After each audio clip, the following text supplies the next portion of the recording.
Fiona Phillips' husband explained in a heartbreaking interview on This Morning that she doesn't quite know that her husband, Martin Frizzell, appeared on This Morning on Friday, the 11th of July, to discuss his wife's memoir, Remember When, My Life with Alzheimer's, which was published in June.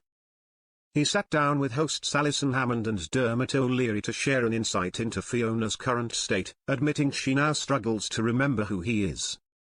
She does recognize me most of the time. She doesn't quite know that I'm her husband, but she knows who I am, Martin, who has been married to Fiona for 28 years, heartbreakingly told the ITV hosts. Martin revealed that Fiona has anxiety but would love to be at the interview with him. He also added, she's got a secondary problem that causes her to be in pain a lot, which adds to the confusion.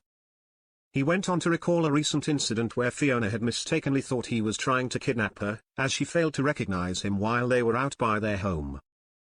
In the book, there's a picture of her at the end of our road, the most recent picture I took, only a few weeks ago. She's looking great, she's smiling, she's got her coat on. What you don't know is, she thought it kidnapped her, he said. This was us going out, because you get all sorts of delusions, because you get so worked up. She's saying I want to go home. He added that Fiona occasionally says she wants to go home to her parents, but she doesn't have the heart to inform her that her parents are no longer around. Explaining his approach during these moments, Martin told Dermot and Alison, well, what you do is, you say let's get our coats on, let's get our shoes on. We go out round the block a couple of times and come back in. She says oh, I'm home now.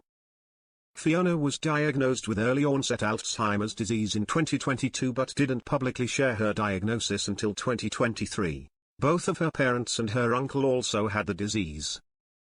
Martin admitted that Fiona had long feared she would be diagnosed with Alzheimer's due to her family's history. He said on This Morning, she knew this disease was going to come knocking at some point.